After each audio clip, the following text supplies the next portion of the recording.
Hey guys, what's happening? Thanks for tuning in, coming back, and watching. Hope you're doing really well. Thank you very much. Thanks for all the support in 2019. It was an amazing year here on YouTube. I had a lot of fun, and I hope to have a lot more fun in 2020. Thank you for coming along with my little creative adventures. If you haven't yet subscribed, please do so. And if you don't mind, give me a thumbs up as well. It helps YouTube know that you like the stuff I'm making, which, if you've been here before and keep watching, I hope you're liking it. About 55 or 60% of my views come from people that are not subscribed. So please do subscribe if you haven't. Having said that, I'm going to dive into something with Luminar 4 today, and that is, I've done a whole bunch of videos about Luminar 4. I put a playlist there, and a lot of them have been very specific or descriptive, or I don't want to say technical, but kind of, task-oriented, like how to use the eraser, how to use lens and geometry, a deep dive on this or a deep dive on that. And, I haven't done that many workflow videos or that many fun videos. And part of the thing I like most, in fact, the thing I like most about Luminar is that I just get in and I get creative and I have fun. And this is going to be one of those videos. It's fun for me. Is it realistic? No. But you know what? I don't even care. So here's the photo. This is actually one of my favorite photos I've ever taken. I took it back like 6 years ago, February of 2013. So this February will be 7 years. 13-second exposure with my old Nikon.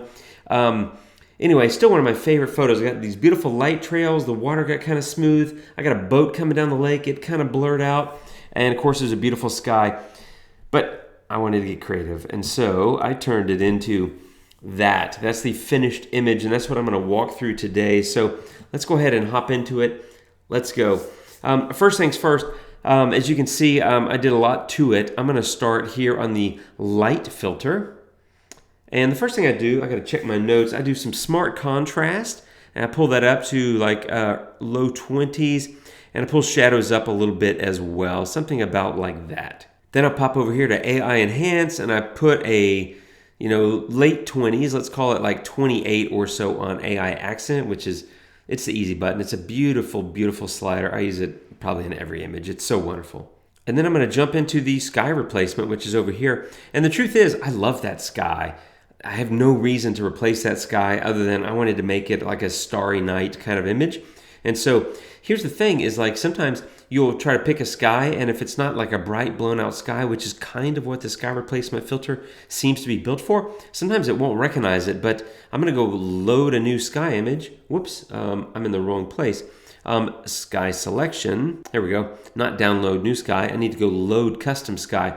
And as you can see, it's already figured out that it can replace the sky, which is wonderful. So I'm going to grab this night sky that I shot in Oregon many years ago, some of the Milky Way, and laid it in there great. Now again, as I said at the beginning, this isn't real. I doubt you can even get that kind of Milky Way view from here in Austin. I don't care. I'm having fun. This is art. You ought to make whatever you want to make, and you already saw what I'm going to make, and that's what I wanted to make. So, having said that, I do want to increase the exposure of the sky, so I go to about 50 on this, and that's one of the great things I like about the sky filter is that you can make further enhancements to the sky after you've put it in there.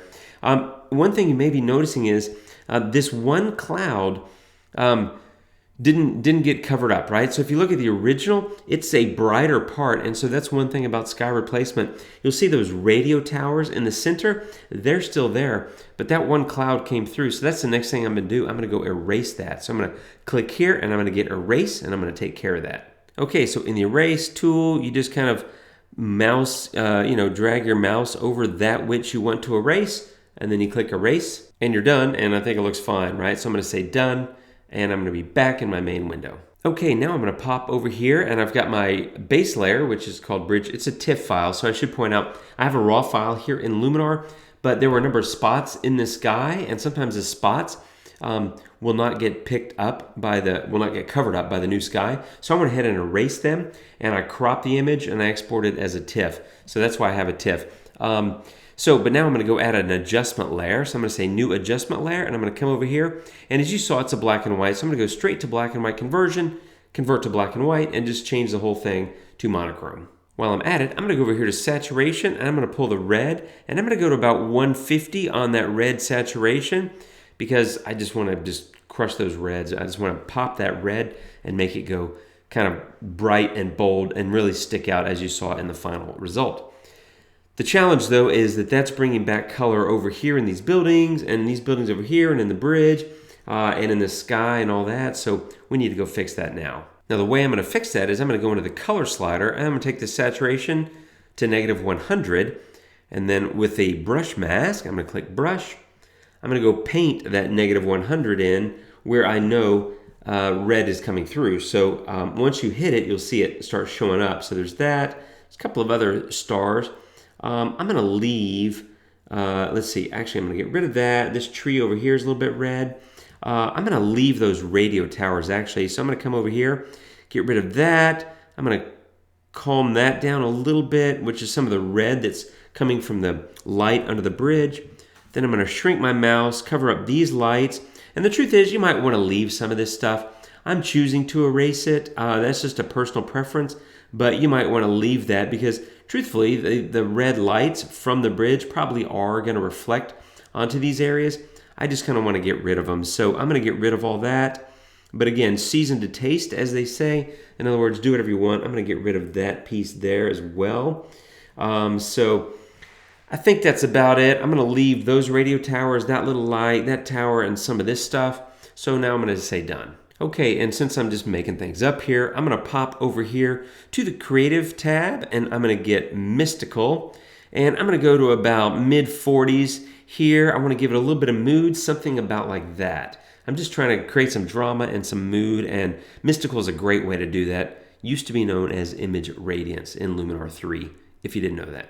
And while I'm in the romantic mood, as they say, with that Mystical, I'm going to go over here to Orton as well, and I'm going to use type 1, and I'm going to go to about 30. So I'm liking the image, but there's one thing that you may have thought of that I haven't done yet, and that is you might expect the sky to be reflected in the water because it is still water. Now, here's the thing. In real life, it's still water because it's a 13-second exposure. Not in real life. The real image looks like still water because it's a 13-second exposure, but it's a river. This is not a lake. This is not standing water. Okay, so it's a river that's dammed up. Anyway, the water tends to move. Let me just say that. And it looks smooth, and so you're expecting it to reflect. In reality, it probably would not reflect worth a dang. And I should know this because I go there a lot. It's like 5 miles from my house. But I'm going to pretend it's perfectly still body of water in real life, and it should give you a perfect reflection. So that means I need to go get a new layer. So I'm going to say add new layer. It's going to be an image layer. I want to get that night sky again. I'm going to say click on that, and it's going to drop that new night sky on top of my image. But I want to say transform because I want to flip that image because it needs to be a mirror image of this sky, right? So you do it like that. There you go. And I'm going to say done. Now while I'm at it, I'm going to say edit mask. I'm going to say brush. And what I want to do is go brush this in. I'm going to take the opacity down quite a bit. I'm going to go to like 30.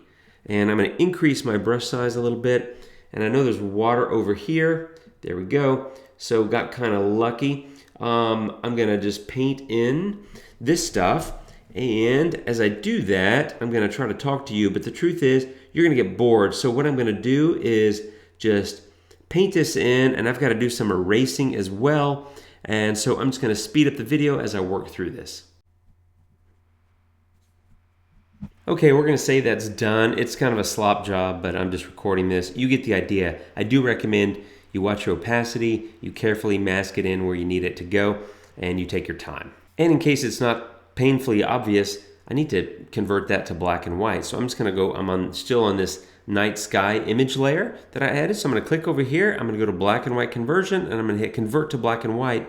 And I'm converting the image layer that I added. So it just changed that, as you can see. So now you're getting some of those stars reflected in the water, which I think is a nice little touch. Now, truthfully, I probably could do a better job here. Like, they're not going to show up under the bridge. I just realized that there's some shadow of the bridge. They're not going to show under the bridge. Again, this is art. This is fun.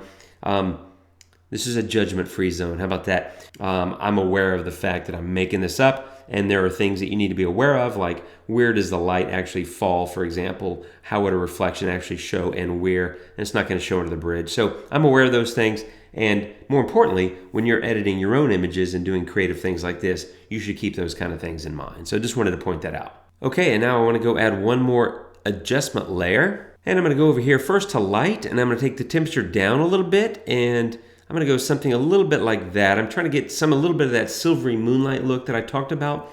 I've done it with split toning in previous videos. You can also do it some by adjusting the temperature, which is what I just did. Sort of cooled it off, so it's a monochrome, but it's not a pure black and white. It's a little bit silvery gray, which I like. I also think the image is a little too dark, so I'm going to come to AI accent, and I'm going to go to like 33 or something like that. I'm just trying to brighten it up and create a little bit more interest in the photo. And now it's just a vignette to kind of wrap it up. So I'm going to come in here and I'm going to say, I think I did about a -60 or so, and size around 20. I also want to change the roundness to more of a rectangle shape, so something about like that. And I want to increase feathering quite a bit, smooth those edges out, so something about like, mid-80s, something maybe like 85 or so.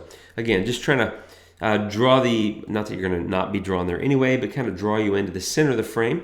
And that's also going to be helpful by using inner light. So here I'm going to go somewhere like mid-30s, something about like that. And that's really it. Again, there are mistakes that have been made. My masking's sloppy, with this sky reflection. I probably overlap some of this here. I'm well aware of the shortcomings. This is not about perfection. This is about fun and creativity and just finding something interesting to do, because there's so many interesting things you can do with Luminar. This is one example. And also, I just wanted to go do something different than what I've been doing. So there's my base photo. Again, one of my favorite photos I've ever taken. I absolutely adore this photo. I've sold it 4 foot wide or whatever to people here in Austin, hanging in their living rooms. I love it. In fact, the more I look at it, I'm like, I need to re-edit this and go hang it in my living room. Anyway, one of my favorite photos ever, but it's still fun to just get creative and do something different, and that's what I wanted to do here. So here's the before and after. That's the power and the fun of Luminar 4, and I do appreciate you watching. Thank you very much, my friends. Hope you're having a wonderful day. Thanks for tuning in. Again, like, share, subscribe, comment. Let me know what you think about it, and I'll see you soon. Hope you enjoyed this. Have a great day. Take care, and adios.